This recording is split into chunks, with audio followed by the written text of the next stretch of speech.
Everyone, welcome to triple S. I hope आप सब अच्छे से होंगे। तो ये लेक्चर नंबर 3 है हमारी जो एमसीक्यू और पीवाईक्यू सीरीज चल रही है। लास्ट लेक्चर में मैंने आपको बोला था कि आज मैं और एडिशनल पीवाईक्यूज भी डिस्कस कराऊंगा आपको। और यहाँ पे इस लेक्चर जिसकी मैं आज बात कर रहा हूँ, जो अभी हम शुरू कर रहे हैं, इसकी मैं बात बताऊँ तो लेक्चर 1 में जैसे हमने types and distribution of forest किए थे, लेक्चर 2 में बायोडाइवर्सिटी की कुछ चीज़ें की थी। अब ये जो लेक्चर है ना अभी का, इसमें मैंने सारे के सारे क्वेश्चंस इस टॉपिक के जितने भी कंपोनेंट्स इसके अंदर हैं सब पे, इवन के टाइगर रिजर्व मैंने कोर्स में खुद नहीं पढ़ाया, वो सुमित सर ने करवाया था, बट इसके ऊपर भी क्वेश्चंस मैं करवाऊंगा इस आज के लेक्चर के अंदर। ओके, तो आज का जो लेक्चर होगा मींस दिस लेक्चर नंबर 3, इसमें ये सभी कंपोनेंट्स, ओके, ये सभी कंपोनेंट्स के ऊपर क्वेश्चंस होंगे। ओके, लेकिन प्रीवियस ईयर क्वेश्चन जो है वो मैं थोड़े बहुत करवाऊंगा, यहाँ पे थोड़े बहुत करवाऊंगा, जबकि इनकी पूरी लिस्ट जो है वो मैंने यहाँ पे अपलोड कर दी है, वो आपको यहाँ पे देखने को मिलेगी। ये सीरीज के एंड पे आपके कोर्स के अंदर होगी वो। ओके, और ये जो कोर्स है ये क्रैश कोर्स है, मैंने ऑलरेडी बताया था, ये अभी आपको ऑफ चल रहा है, इस पर ये लगभग 450 के करीब आपको मिल जाएगा। ओके, तो वहाँ पे डिटेल्ड में ये सारी चीज़ें दी हुई हैं, मैंने आपको ऑलरेडी बताया था। वहाँ पे ये सारी लेक्चर सीरीज आपको मिलेंगी, हर एक टॉपिक के ऊपर डिटेल लेक्चर मिलेंगे, नोट्स मिलेंगे जो काफ़ी ज़्यादा कॉम्प्रीहेंसिव, काफ़ी ज़्यादा डिटेल्ड नोट्स हैं हर एक टॉपिक के ऊपर। और एट द एंड एमसीक्यूज तो हैं ही जो मैं प्रैक्टिस करवाता हूँ, ये प्रीवियस ईयर क्वेश्चंस भी वहाँ पे आपको देखने को मिलेंगे। ठीक है, तो ये आप ट्रिपल एस की ऐप प्ले स्टोर से डाउनलोड कर सकते हो, और उसके बाद आप वहाँ पे जाके कोर्सेज के अंदर आपको जाना है, अपना नंबर डालना, कोर्सेज के अंदर जाना, और वहाँ पे प्राइजेस होंगी 500 समथिंग होगी, वो पे करने की ज़रूरत नहीं है, आपको स्क्रॉल करना है, नीचे उतरते हुए आना, और वहाँ पे ऑफ दिया होगा, ऑफ कुछ % होगा, उसके ऊपर क्लिक करना, तो प्राइजेस एकदम से गिर जाएंगी, 450 के करीब आ जाएगी ये प्राइस। और इन केस कोई आपको इशू होता आप इस नंबर पे व्हाट्सअप कर सकते हो। ओके, तो शुरू करते हैं हम आज की सीरीज। ओके, तो जैसे मैंने बताया कि आज हम ये बाकी जितने भी कंपोनेंट्स इसके हैं ये कवर करेंगे। तो क्वेश्चन नंबर 30 तक हमने किए थे। बेसिकली यहाँ पे मैं आपको ये भी बता दूं कि टोटल आपके ये 50+ हो जाएंगे। क्या 50+ आपके ये क्वेश्चंस हो जाएंगे, पूरा सेट बन के तैयार हो जाएगा। ये मैं ऐड कर दूंगा वहाँ पे कोर्स में अच्छे से, ओके, कंपाइल करके। चलिए, question number 31, which among the following is an example of ex situ conservation. Mode of conservation पढ़े होंगे आप लोगों ने बायोडाइवर्सिटी कंजर्वेशन में। तो बताओ क्वेश्चन नंबर 31 का राइट आंसर क्या है। शाबाश, लाइव चैट में जवाब दिया करो, मैं मॉनिटर करता हूँ आपकी लाइव चैट को, अच्छे से जवाब दिया करो। कुछ बच्चे कंटिन्यूसली मैं देख रहा हूँ फॉलो कर रहे हैं और अच्छे से जवाब दे रहे हैं, तो अच्छे से पार्टिसिपेट किया करो। Question number 31 ex situ conservation. Okay, तो राइट आंसर क्या है क्वेश्चन नंबर 31 का? राइट आंसर है ऑप्शन सी, क्रायो प्रिजर्वेशन। देखो, सीक्रेट ग्रोव्स भी जो बनाई जाएंगी वो भी किसी ना किसी जंगल के अंदर बनाई जाएंगी, और वहीं पे जानवरों को प्रोटेक्ट किया जाएगा। कम्युनिटी रिजर्व भी, किसी भी जंगल, कोई बड़ा सा जंगल है, उस जंगल में किसी एरिया को कम्युनिटी रिजर्व डिक्लेयर किया जाएगा, तो वहीं पे जो वाइल्ड लाइफ उसको वहीं पे प्रोटेक्ट किया जाएगा। ओके, तो इसलिए सीक्रेट ग्रोव्स, कम्युनिटी रिजर्व्स, ये क्या होते हैं? ये इन सिटू का हिस्सा होते हैं। लेकिन क्रायो प्रिजर्वेशन में क्या किया जाता है, कोई भी प्लांट एनिमल स्पीशीज उनकी क्या की जाएंगी, उनकी जीन्स वगैरह लाए जाएंगे और उनको जमा दिया जाएगा। ओके, फ्रीज किया जाएगा फ्यूचर के लिए, इन केस कल को वो डिसअपियर हो जाते हैं। आपने सुना होगा रिसेंटली यूएसए की एक एजेंसी है, उन्होंने कई साल पहले जो पाए जाने वाली एक वुल्फ ब्रीड थी उसको वापस से उन्होंने रिवाइव किया है। खैर चलिए, वो कहानी लंबी हो जाएगी, बट इतना समझो क्रायो प्रिजर्वेशन के अंदर क्या किया जाता है, उनको फ्रीज किया जाता है, उनके जो जीन्स होते हैं उनको जमा दिया जाता है। ओके, तो ये क्या है, ये एक एक्स सिटू का मतलब क्या हुआ, अपने जहाँ पे वो ओरिजिनली रहते थे वहाँ से बाहर आप उनको प्रोटेक्ट कर रहे हो। अभी मैं इसके ऊपर थोड़ी डिटेल में और बात करूंगा, क्योंकि फिलहाल ये तीनों क्वेश्चन इसी के ऊपर है, और कभी कभार मैं बोलते बोलते अगले सवालों के जवाब भी दे देता हूँ, इसलिए थोड़ा सा रुक जाओ, पहले ये तीनों सवाल करेंगे, फिर उसके ऊपर मैं एक्स सिटू और इन-सिटू पे बात करूंगा। क्वेश्चन नंबर 32, देखो बहुत ही इंपॉर्टेंट क्वेश्चन है ये, बहुत ही ज़बरदस्त क्वेश्चन है। री introduction of a species into the habitat from where it has become extinct is a form of, भाई ये कोई जगह थी, ओके, यहाँ पे मान लो कोई पार्टिकुलर एनिमल पाया जाता था, कोई जानवर यहाँ पे होता था, बट क्या हुआ, वो ख़त्म हो गया। एक्सटिंक्ट का मतलब ख़त्म, लास्ट इंडिविजुअल जो था वो ख़त्म हो चुका है, मर चुका है। लेकिन वो इंडिविजुअल कहीं दूसरी जगह पे भी पाया जाता था, तो हमने यहाँ से उठा के उसको यहाँ पे लाया, ओके, यहाँ लाया हमने उसको। अब यहीं पे हम उसको प्रोटेक्ट करेंगे, ओके, यहीं पे हमने उसको प्रोटेक्शन देनी शुरू कर दी। तो इसको क्या बोलेंगे, एक्सिटिव कंजर्वेशन बोलेंगे या इंस्टिट्यूट कंजर्वेशन बोलेंगे? शाबाश, बहुत ही अच्छा क्वेश्चन है, इसका जवाब दो। हमने किसी जू में उसको नहीं रखा, किसी बोटेनिकल गार्डन में हमने उसको नहीं रखा, जहां से वो डिसअपियर हुआ था बस हमने वहीं पे लाकर, ओरिजिनली जहां पे हुआ करता था वो, वहां से डिसअपियर हुआ वो, बट उसी जगह पे वापस किसी दूसरी जगह से लाकर उसी जगह पे हम उसको फिर से प्रोटेक्ट कर रहे हैं। शाबाश, बहुत बढ़िया, बहुत बढ़िया। सब लोग प्लीज, सब लोग पार्टिसिपेट किया करो, ओके। देखो क्वेश्चन नंबर 32, इसका जो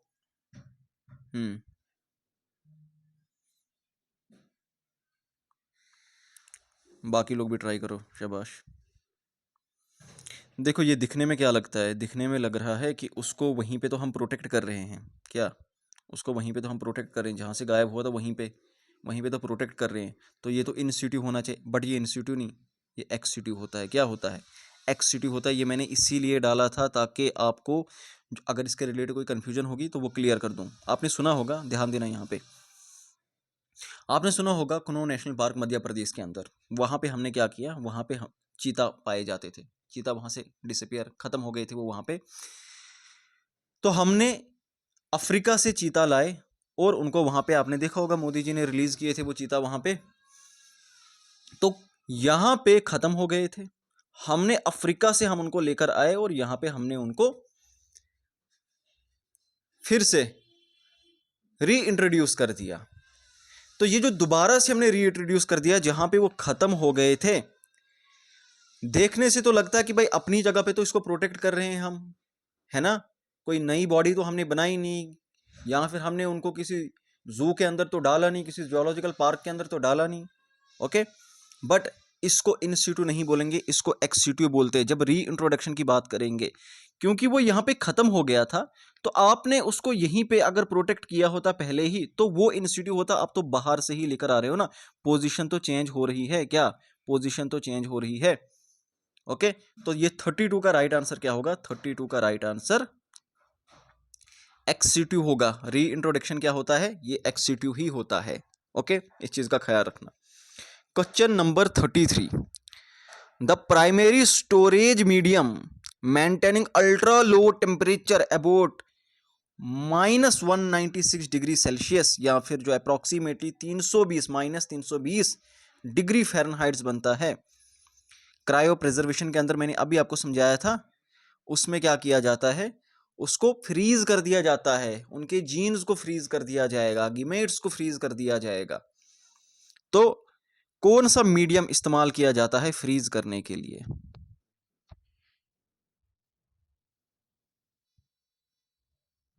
शाबाश, क्वेश्चन नंबर 33 तो बड़ा आसान क्वेश्चन है। क्रायो प्रिजर्वेशन में जो उनके जीन्स गीमेट्स वगैरह फ्रीज किए जाते हैं, तो उसके लिए कौन सा मटेरियल यूज किया जाता है? Question number 33 and the right answer is option C, liquid nitrogen, क्योंकि नाइट्रोजन ही है जिसको इतने कम टेम्परेचर में, इतने कम टेम्परेचर पे, इतने लो टेम्परेचर पे लाया जा सकता है, ओके।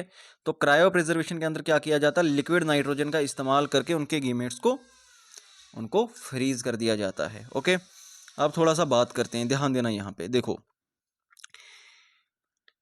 ऑर्गन जो भी बायोडाइवर्सिटी है उसको कंजर्व करने के दो तरीके होते हैं, एक होता है एक्स सीटू, एक होता है in situ. Ex situ conservation का मतलब होता है आउटसाइड देयर नेचुरल हैबिटेट, जहाँ पे वो नेचुरली रहते थे वहाँ से बाहर ले जाकर आप उनको प्रोटेक्ट कर रहे हो, उस जगह पे प्रोटेक्ट नहीं कर रहे हो। इसमें आप क्या काम करोगे, प्लांट्स को जहाँ पे वो ओरिजिनली रहते थे वहाँ से आपने उठाकर आया, कुछ बोटेनिकल गार्डन्स में डाल दिया, या कुछ जानवरों को आपने क्या काम किया, जू बनाए, वहां पे उनको रखा, वहां पे प्रोटेक्ट कर रहे हो। सीड बैंक्स आपने बनाए, क्रायो प्रिजर्वेशन आपने बनाए, वहां पे आप इनको क्या कर रहे हो, वहां पे आप इनको प्रोटेक्ट कर रहे हो। ये होता है एक्सीट्यू, क्या होता है, एक्स-सी-टू कंजर्वेशन। ओके, तो botanical garden, zoos, seed bank, gene bank, cryo preservation, ये सब क्या है? Ex situ conservation. और री इंट्रोडक्शन मैंने आपको बताया था, री इंट्रोडक्शन किसी भी प्लांट या एनिमल की उसके हैबिटेट में जहां से वो एक्सटिंक्ट हुआ था, ये एक्स-सी-टू के अंदर आता है। जैसे हमने गैंगेटिक घड़ियाल को वापस से रीइंट्रोड्यूस किया था उत्तर प्रदेश, मध्य प्रदेश और राजस्थान की नदियों में जहां से ये एक्सटिंक्ट हुआ था। ओके, तो seed banks, botanical gardens, horticulture, recreational gardens, zoos, seed bank, gene bank, botanical garden, ये सब क्या है? एक्स-सी-टू कंजर्वेशन के अंदर आता है। और क्रायो प्रिजर्वेशन के अंदर जो है किसका इस्तेमाल करते हैं? लिक्विड नाइट्रोजन का इस्तेमाल किया जाता है। आई बात समझ? ओके, इन सिटू क्या आ जाएगा? इन सिटू का मतलब जहां पे वो था, इनका मतलब इनसाइड, जहां पे वो था आप वहीं पे आपने बाउंड्रीज बना दी, आपने अंदर जाना मना कर दिया, कोई नहीं जाएगा। इनको प्रोटेक्ट करना है नेचुरल एनवायरनमेंट पे विदाउट ह्यूमन इंटरफेरेंस, कोई अंदर नहीं जाएगा ये खुद। क्योंकि आपको मालूम होगा इकोसिस्टम, अगर आपने अच्छे से पढ़ा होगा तो इकोसिस्टम की एक खास बात होती है। इकोसिस्टम क्या काम करता है, उसकी एक प्रॉपर्टी होती है, उसको बोलते हैं होम्योस्टैटिस्टिस। होम्योस्टैटिस्टिस का मतलब होता है कि इकोसिस्टम अपने आप को खुद रेगुलेट करता है, सेल्फ रेगुलेटिंग प्रॉपर्टी होती है, वो इक्विलिब्रियम मेंटेन करता है। इन केस इकोसिस्टम के अंदर कोई गड़बड़ी होती है, कोई छेड़खानी होती है ह्यूमन इंटरफेरेंस की वजह से या फिर किसी नेचुरल काज की वजह से, but over the period of time वो खुद को खुद ही ठीक करता है, खुद को खुद ही रेगुलेट करता है, वापस से उसी स्टेज पे आ जाता है। इसलिए आप इंसानों को दूर रखो, जिनने तबाही मचाई थी वो अपने आप को खुद मेंटेन करेंगे। इकोसिस्टम बोलता है जनाब थैंक यू सो मच, आपकी जरूरत नहीं, आप बस दूर रहो हमसे, हम अपना ख्याल खुद रखेंगे। ओके, हम अलग हैं। तो इन सिटू कंजर्वेशन में क्या होता है, वहीं पे आप उनको प्रोटेक्ट करोगे, आप नेशनल पार्क बना दोगे। नेशनल पार्क का मतलब नहीं आपने अंदर जाके वहां पे कोई आपने फूल वगैरह झूले वगैरह लगा लिए, आपने उसको बंद कर दिया, बस अंदर कोई नहीं जाएगा। वाइल्ड लाइफ सेंचुरीज बना दी, बायोस्फीयर रिजर्व बना दिए, रिजर्व फॉरेस्ट डिक्लेयर कर दिए, प्रोटेक्टेड फॉरेस्ट डिक्लेयर कर दिया आपने, ये होती इन सिटू कंजर्वेशन। ओके, हो गई ये चीज। चलिए, क्वेश्चन नंबर 34 है, arrange the following IUCN classification from less risk to high risk order. आपने IUCN उसकी वो क्लासिफिकेशन देखी होगी, वहाँ पे किस किस तरह से क्लासिफिकेशन दी है। तो उसमें बता रहा है लेस रिस्क, यानी कि वो ऑर्गेनिज्म जिसके पर ज़्यादा खतरा नहीं है, और वो जिनके पर सबसे ज़्यादा खतरा है। तो उस ऑर्डर में आपने अरेंज करना है कि सबसे कम खतरा, फिर उससे ज़्यादा खतरा, उससे ज़्यादा, और सबसे ज़्यादा खतरा इन ऑर्गेनिजम्स पे है। इस तरह से आपने इनको अरेंज करना है। ये क्लासिफिकेशंस हैं। Question number 34। देखो, क्वेश्चन किसी भी तरह से पूछा जा सकता है वहाँ पे। मैं बस आपको अलग अलग तरीके की स्टाइल यहाँ पे बता सकता हूँ। मैं ये नहीं बताऊँगा एग्जैक्टली यही आएगा, पढ़ना आपको पड़ेगा। मैं यहाँ पे वो क्वेश्चंस आपके सामने डिस्कस करता हूँ जिससे आपको आइडिया लगेगा कि इसके आसपास हमें पढ़ना है। अच्छा, इस तरह से भी सवाल बन सकता है, ये भी पूछा जा सकता है। ओके, तो यहाँ से आपको आइडिया लगना चाहिए, अदरवाइज एक ही टॉपिक के ऊपर हजारों लाखों सवाल बनाए जा सकते हैं। क्वेश्चन नंबर 34 का राइट आंसर है ऑप्शन, देखो यहाँ पे ये है IUCN। चलो बता देता हूँ इसके बारे में थोड़ा सा। International union for conservation of nature, ये बॉडी बनाई गई थी 1948 के अंदर। ओके, इस बॉडी का काम ही था to maintain a complete record of every species that ever lived, हर एक स्पीशी का रिकॉर्ड रखना। ओके, इसके हेडक्वार्टर कहाँ पर है? इसके हैं ग्लैंड, जो जेनेवा के अंदर है, स्विट्जरलैंड के अंदर है। ओके, अब ये जो कॉन्सेप्ट आया था, ये याद रखना, ये रशिया से ओरिजिनेट हुआ था। रशिया में वहाँ पे रिकॉर्ड रखा जाता था, कॉन्सेप्ट वहाँ से आया था, रेड डाटा बुक का। ओके, और फिर IUCN ने इसको अडॉप्ट कर लिया। फाइन, तो इंडिया जो है खुद, अब ये बॉडी कब बनी थी? 1948 में बनी थी। इंडिया कब इसका मेंबर बना? 1969 में बना। और IUCN ने जो है इंडिया के अंदर भी अपना ऑफिस दिल्ली के अंदर 2007 में खोल के रखा था। अब इनके अंदर जो क्लासिफिकेशन करने का तरीका है, देखो कैसे होता है। सबसे पहले वो स्पीशीज होंगी जिनके बारे में इन्होंने कुछ लिखा नहीं है, आप कह सकते हो कि प्रॉपर तरीके से इवैल्यूएट नहीं किया गया है। वो कितने हैं दुनिया में, ओके, कितने हैं, उनकी तादाद कितनी है, उनका निश क्या है, वो कुछ भी नहीं, ठीक है, तो नॉट इवैल्यूएटेड। फिर कुछ होंगे जिनके बारे में लिखा तो होगा लेकिन प्रॉपर तरीके से नहीं लिखा होगा, प्रॉपर इन्फॉर्मेशन नहीं दी होगी। क्यों? क्योंकि ये उतने वल्नरेबल है नहीं। ओके, तो डाटा डेफिसिट। ओके, ठीक है। फिर जैसे जैसे यहाँ से ऊपर हम बढ़ना शुरू करते हैं तो जो ऑर्गेनिज्म आएंगे उनके ऊपर उतनी ज़्यादा तलवार उनके ऊपर लटक रही होगी, लीस्ट कंसर्न आ जाएंगे इनका। इसका मतलब है कि चलो खतरा है लेकिन उतना ज़्यादा नहीं है, कोई बात नहीं। नियर थ्रेटन का मतलब है कि ये वल्नरेबल हो जाएंगे, अगर हमने इनका ख्याल नहीं रखा तो ये वल्नरेबल की कैटेगरी में चले जाएंगे। और वल्नरेबल कौन से होते हैं? वल्नरेबल वो होते हैं अगर इनका भी ख्याल नहीं रखा ये बिल्कुल इंडेंजर्ड हो जाएंगे, बहुत थोड़े बच जाएंगे। और इंडेंजर्ड से भी ऊपर कौन सी होती है? Critically endangered. फिर क्रिटिकली इंडेंजर्ड, ये जो पूरी कैटेगरी है इसको थ्रेटन्ड कैटेगरी बताते हैं, इनके ऊपर खतरा होता है, ठीक है, और प्रॉपर तरीके से इनका डाटा अवेलेबल होता है हमारे पास। और फिर अगर हमने क्रिटिकली इंडेंजर्ड इनका भी ख्याल नहीं रखा तो इसके बाद फिर सीधे आ जाता है एक्सटिंक्ट इन द वाइल्ड, कि भाई ये जो है अब एक्सटिंक्ट इन द वाइल्ड हो चुके हैं, अब कहीं जंगल में इक्का दुक्का ही हमें देखने को मिलेंगे। और जब वो भी लास्ट इंडिविजुअल, चाहे वो मेल हो फीमेल हो, जब वो लास्ट इंडिविजुअल भी खत्म हो जाएंगे तो आगे रिप्रोडक्शन करने के लिए कोई भी नहीं बचेगा, लास्ट इंडिविजुअल भी खत्म, एक्सटिंक्ट। आई बात समझ? खत्म। तो आप देखोगे यहां पे क्या है? नियर थ्रेटन, नियर थ्रेटन, ठीक है, ये है नियर थ्रेटन। और बाकी एक्सटिंक्ट इन द वाइल्ड ये तो सबसे ज़्यादा रिस्की है ना। और उसके बाद जो है वल्नरेबल और इंडेंजर की बात करें तो वल्नरेबल थोड़े कम होते हैं, इंडेंजर उनसे ज़्यादा रिस्क पे होते हैं, वल्नरेबल थोड़े कम, उनसे ज़्यादा। तो क्या बन जाएगा? Be near threaten. Okay, near threaten के ऊपर क्या आ जाएगा? वल्नरेबल। डी आ जाएगा उनसे भी खतरनाक जिनके ऊपर ज़्यादा रिस्क है। फिर आ जाएंगे इंडेंजर्ड, इंडेंजर्ड के ऊपर फिर लास्ट पे extinct in the wild. A B D C A, B D C A, तो option D is the right answer, question number 34 का ऑप्शन डी। आई बात समझ? चलो फिर question number 35, the IUCN status of royal Bengal tiger is. आपके syllabus के अंदर टॉपिक दिया है ना, endangered plants and animal species, ये वहां से क्वेश्चन है, ये वाला क्वेश्चन नंबर 35, क्योंकि आपको इंडेंजर्ड, क्रिटिकली इंडेंजर्ड, ये जो प्लांट और एनिमल स्पीशीज हैं ये आपको याद होने चाहिए। The IUCN status of royal Bengal tiger क्या है इसका? Question number 35। शाबाश। इंडेंजर्ड है, क्या है? ओह एक सेकंड, दिस इज इंडेंजर्ड। नहीं, क्रिटिकली नहीं है, इंडेंजर्ड है, क्योंकि हमने टाइगर रिजर्व्स बनाए हैं ना इनको प्रोटेक्ट करने के लिए, तो इसीलिए ये क्रिटिकल में गए नहीं हैं, इंडेंजर्ड में ही है अभी। Okay, question number 36, which among the following is not a biodiversity hotspot. Biodiversity hotspot पढ़ चुके हो आप लोग, चलिए बताइए इनमें से कौन सा एक बायोडाइवर्सिटी हॉटस्पॉट नहीं है? शाबाश। आपको सारे के सारे बायोडाइवर्सिटी हॉटस्पॉट, जो मेजर बायोडाइवर्सिटी हॉटस्पॉट है दुनिया के, वो आपको याद होने चाहिए, और इंडिया के भी आपको याद होने चाहिए, हॉटेस्ट हॉटस्पॉट्स। क्वेश्चन नंबर 36, 36 का राइट आंसर है option option option D, Amazon rain forest. Madagascar biodiversity hotspot, Caribbean, Caribbean area, Caribbean sea के आसपास का area biodiversity hotspot, Caribbean islands जो भी हैं, Philippines biodiversity hotspot. Amazon rain forest नहीं है क्या? ये नहीं है, क्यों नहीं? आप बोलोगे वहाँ पे तो इतनी ज़्यादा, दुनिया की सबसे ज़्यादा बायोडाइवर्सिटी तो अमेज़न में ही है, तो फिर क्यों नहीं है? क्या सबसे ज़्यादा बायोडाइवर्सिटी आपको मालूम है दुनिया में वो अमेज़न रेन फॉरेस्ट के ही अंदर हमें देखने को मिलती है, लेकिन फिर भी वो बायोडाइवर्सिटी हॉटस्पॉट क्यों नहीं है? फिलहाल तो बायोडाइवर्सिटी हॉटस्पॉट देख लो कौन कौन से हैं दुनिया के मेजर। मेडागास्कर, ये रहा यहाँ पे मेडागास्कर आइलैंड है पूरा का पूरा। फिलीपींस, ये इंडोनेशिया के पास में, ठीक है। सोंडालैंड पूरा साउथ ईस्ट एशिया, ठीक है, ये पूरा साउथ ईस्ट एशिया, इसके अंदर क्या आ जाएगा? Burma, Laos, Cambodia, Vietnam, Thailand, Malaysia, Singapore, ये सब।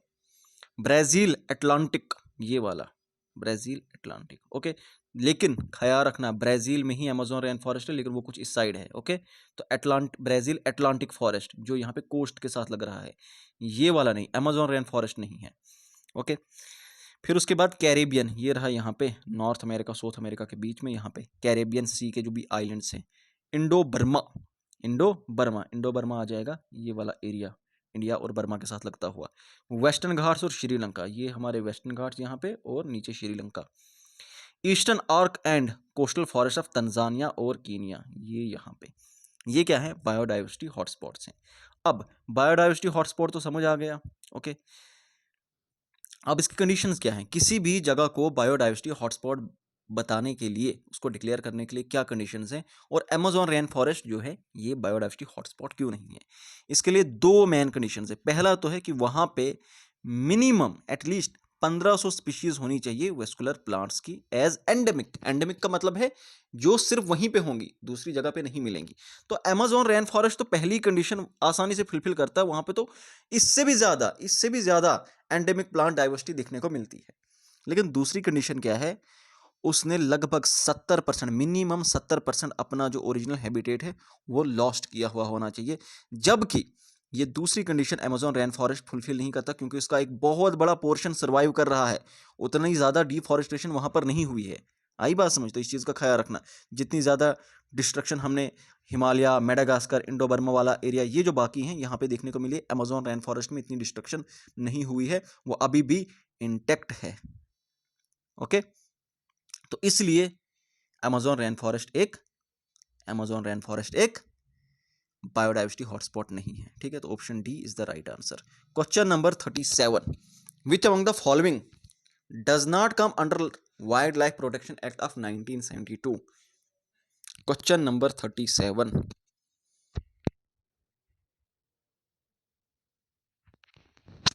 Biosphere reserves, national parks, wild life sanctuaries, community and conservation reserve. ये तो कम्युनिटी एंड कंजर्वेशन रिजर्व पूरा का पूरा टॉपिक ही आपके सिलेबस में अलग से दिया हुआ है। क्वेश्चन नंबर 37 का राइट आंसर है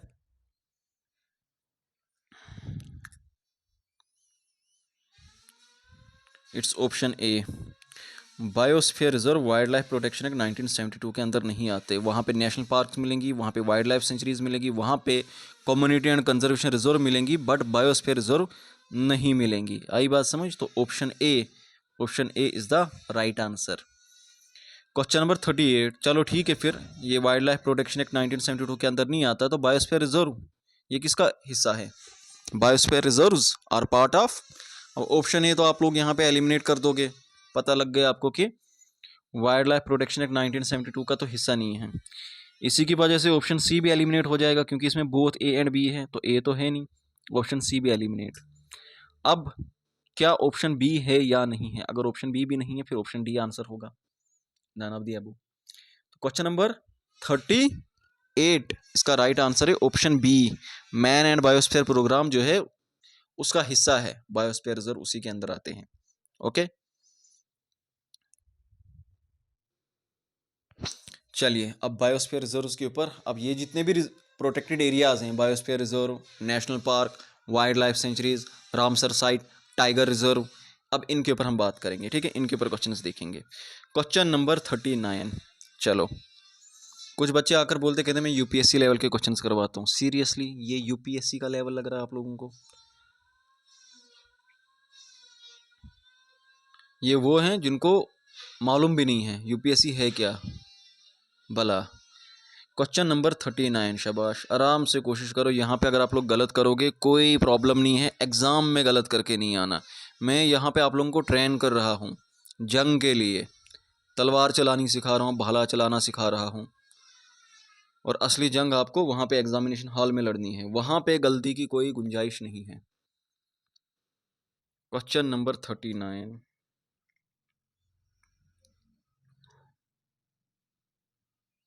और कुछ लोग बोलते हैं क्लास 4th का है तो ये इतने बड़े क्वेश्चंस क्यों करवा रहे हो? आप लोग जिस तरह से मैं पढ़ा रहा हूँ आप पढ़ो चुपचाप करके, इधर उधर नेगेटिव कमेंट्स पे ध्यान देने की ज़रूरत नहीं है। Question number 39, right answer is, देखो, फर्स्ट बायोस्फीयर रिजर्व इंडिया का कौन है? Nilgiri biosphere reserve. तो ए का क्या आ गया? ए का 2। अगर आपको सिर्फ इतना ही मालूम होता, कि पहला biosphere reserve Nilgiri biosphere reserve है, ए का 2 कहाँ पर है? A1 तो ये भी नहीं होगा, A4 ये भी नहीं होगा, A3 ये भी नहीं होगा, तो बस A2। एक झटके में सवाल हल कर दिया मैंने।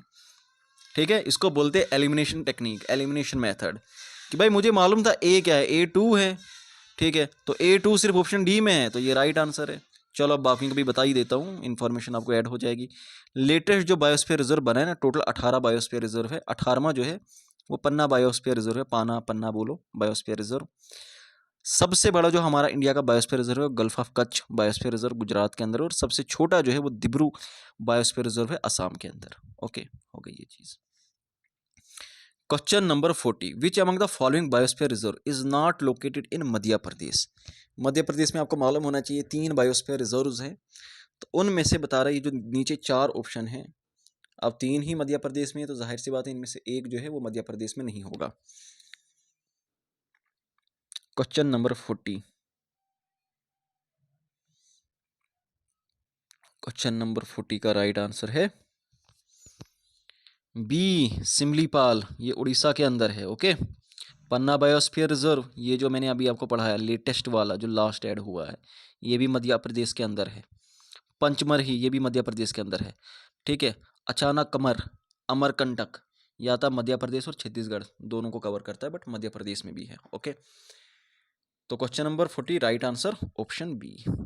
चलिए question number 41, which among the following state has maximum number of Ramsar sites. सबसे ज्यादा रामसर साइट्स ये कहां पर है? रामसर साइट्स आपको मालूम होगा, हमने वेटलैंड्स को प्रोटेक्ट करने के लिए जो प्रोग्राम लॉन्च किया गया था।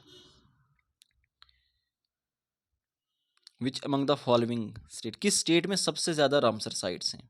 41, ऑप्शन सी तमिलनाडु में है, लगभग 20 के करीब रामसर साइट्स तमिलनाडु के अंदर है। Question number 42, which among the following is the first Ramsar site. पहली रामसर साइट कौन सी है?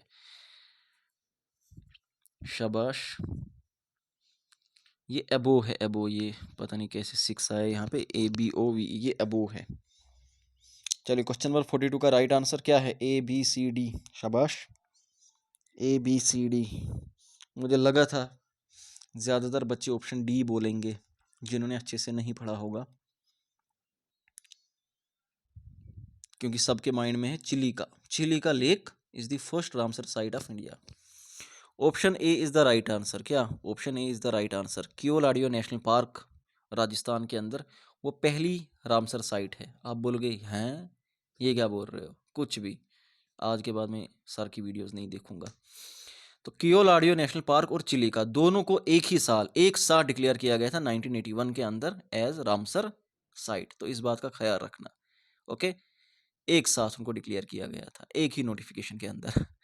तो इसलिए अगर चिलिका नहीं है, कियोलाडियो होगा, तो आप कियोलाडियो के साथ चले जाना। ओके, तो ये तरीका भी एक एग्जाम में सवाल पूछने का, उसको टफ बनाने का।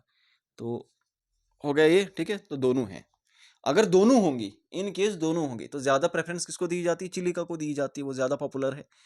बट अगर मानो ऐसे होता, ध्यान से देखना, कियोलाडियो और सुंदरबन की जगह होता है चिलिका। फिर ऑप्शन सी जो होता है ना, ऑप्शन सी होता बोथ ए एंड बी। क्या बोथ ए एंड बी? तो आप फिर इसके साथ जाते। तो इसलिए इंफॉर्मेशन अगर आपको मालूम है, सही इंफॉर्मेशन, तो आप सवाल का सही जवाब दोगे, उसने ऑप्शन कैसे भी पूछ लिए हो गई ये चीज। Question number 43, which among the following state has maximum number of national parks. Ramsar site सबसे ज्यादा कहां पर है? तमिलनाडु में। अब नेशनल पार्क, ये तो मालूम होगा सबको, सबसे ज्यादा नेशनल पार्क कहां पर है? 43, ऑप्शन डी, मध्य प्रदेश में सबसे ज्यादा है national parks. Question number 44, arrange the following national park based on their increasing area. Top 5 आपको नेशनल पार्क्स मालूम होनी चाहिए जिनका सबसे ज्यादा एरिया है, और स्मॉलेस्ट बस 3 याद रख लेना, 3 से काम चल जाएगा। सबसे छोटी 3 याद रख लेना, और सबसे बड़ी भी 3 ही याद रख लोगे तब भी काम चल जाएगा, एलिमिनेट कर ही लोगे आप। चलिए, based on their increasing area, increasing area का मतलब है छोटी, उससे बड़ी, उससे बड़ी, उससे बड़ी और सबसे बड़ी नेशनल पार्क, ऐसे, ठीक है, ऐसे अरेंज करना है इस ऑर्डर में। तो देखो, इतना तो आपको मालूम ही होगा कि सबसे बड़ी जो नेशनल पार्क है, सबसे बड़ी, वो कौन सी है? Hemis national park. एक सेकंड, हेमिस नेशनल पार्क जो है ये सबसे बड़ी नेशनल पार्क है, तो सबको मालूम है, लद्दाख के अंदर। यानी बी जो होगा ये लास्ट पे होगा। बी लास्ट पे कहां पर है? बी लास्ट पे सिर्फ डी में है। लो, बात खत्म। है ना, इस तरह से चीजों को निकाला जाता है। तो देखो यहां पे ये याद रखना, सबसे बड़ी जो नेशनल पार्क है Hemis national park, 4400 square kilometre का एरिया है उसका लद्दाख में। उससे छोटी आती है डेजर्ट नेशनल पार्क राजस्थान में, बहुत गैप है इनमें। ये कहाँ पे 4400 और ये 3100 ये राजस्थान में। सिमलीपाल देखो अभी थोड़ी देर पहले मैंने आपको पढ़ाया था, जब मध्य प्रदेश की मैं करवा रहा था मैंने कहा था ये उड़ीसा के अंदर है। ओके, फिर उसके बाद आती है Gangotri 2390 square kilometre. Okay, area याद नहीं रखना, एरिया सिर्फ इसका याद रखना, ठीक है, सबसे बड़ी जो है इसका एरिया याद रखना। ओके, गंगोत्री उत्तराखंड के अंदर, बस ये 4 याद रख लो, काम चल जाएगा आपका, ठीक है। फिर उसके बाद सबसे छोटी, ये 3 सबसे छोटी याद रखना, इनका एरिया बहुत कम है। South button national park Andaman and Nicobar में है। ओके, उसके बाद उससे थोड़ी बड़ी, यानी सबसे छोटी बता कौन सी है, सबसे छोटी कौन सी आ जाएगी, सोथ बटन, ठीक है, 0.03 स्क्वायर किलोमीटर। फिर fossil national park Madhya Pradesh के अंदर 0.3, और उसके बाद मिडल बटन नेशनल पार्क, ये भी अंडमान एंड निकोबार में 0.44। आई बात समझ, यानी 1 किलोमीटर भी नहीं है, एक तो छोड़ो आधा भी नहीं है, 0.44। ओके, ये हैं 3 सबसे छोटी नेशनल पार्क्स। ओके, तो सबसे छोटी कौन सी आ गई, सोथ बटन, फिर फॉसिल नेशनल पार्क और फिर मिडल बटन।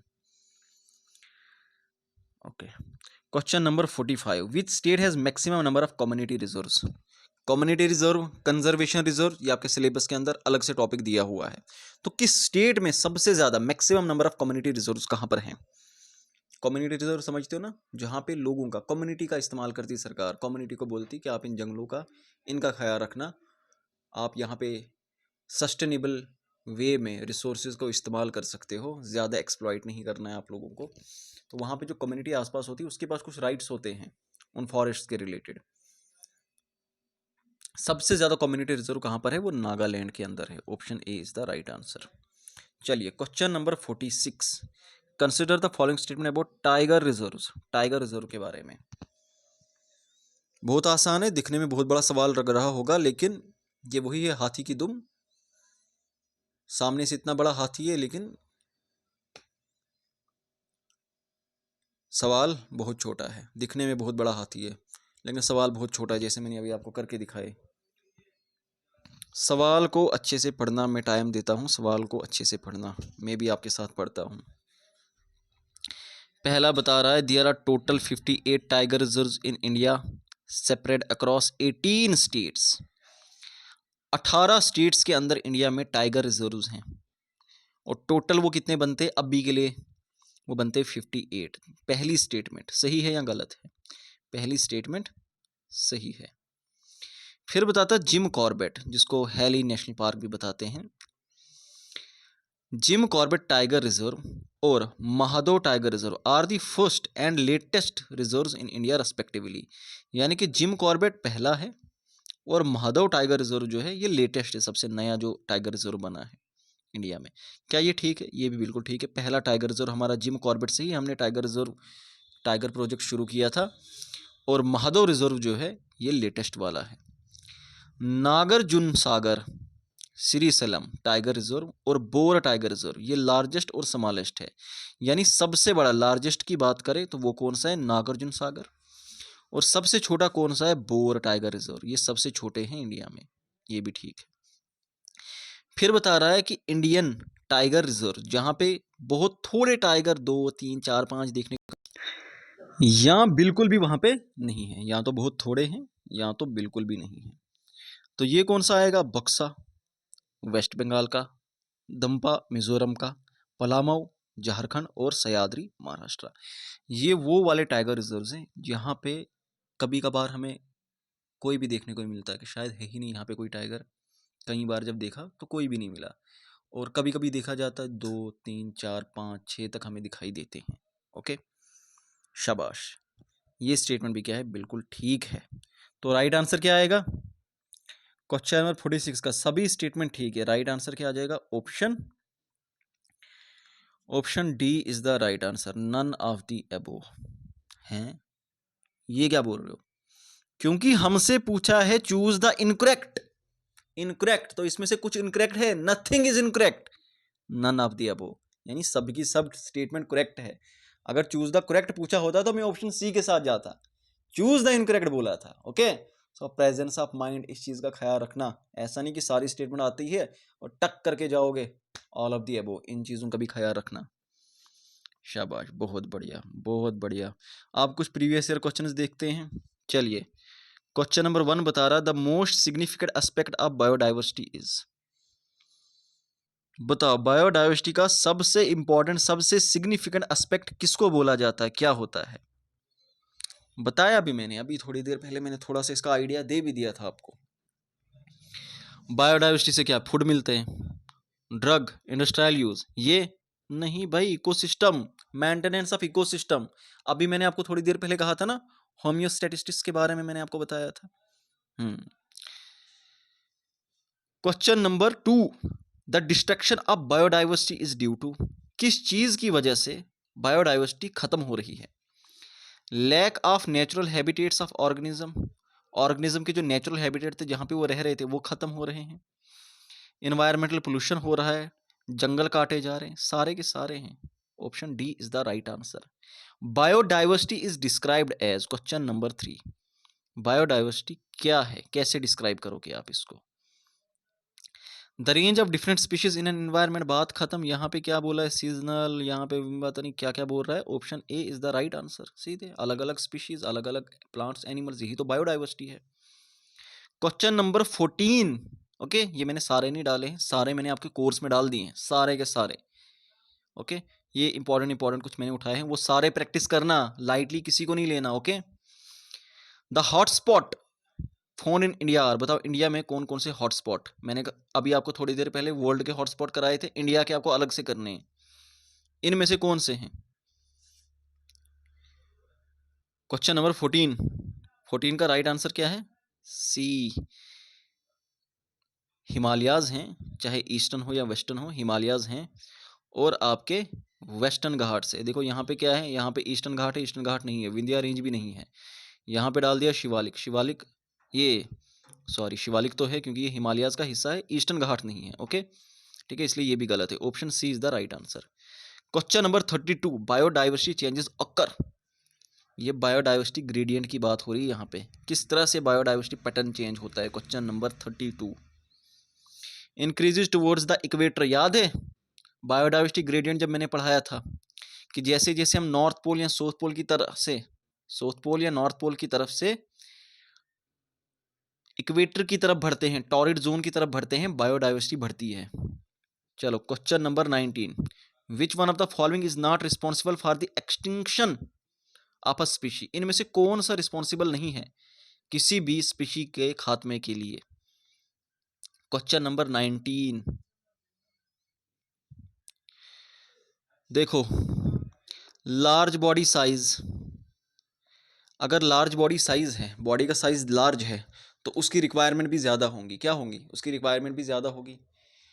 तो रिक्वायरमेंट ज़्यादा होगी, इन केस वो रिक्वायरमेंट फुलफिल नहीं कर पा रहा है, कंपटीशन ज़्यादा हो रहा है, तो एक रीज़न बन सकता है। जैसे हमने देखा पास्ट में ऐसी बहुत सारे ऑर्गेनिज्म हैं जो साइज़ ज़्यादा बड़ा होने की वजह से सर्वाइव नहीं कर पाए, compete नहीं कर पाए। नैरो निश, अगर निश ही नैरो है, क्या निश ही नैरो, निश समझते हो ना, functional role of an organism, वो क्या खाता है, वो कैसे रिप्रोड्यूस करता है, वो कैसे हैबिटेट में रहता है, ये सारी, अगर उसका निश ही बहुत छोटा है और उसकी वजह से भी क्या हो जाएगा, उसकी वजह से भी उसको दिक्कत हो जाएगी। Lack of genetic variability,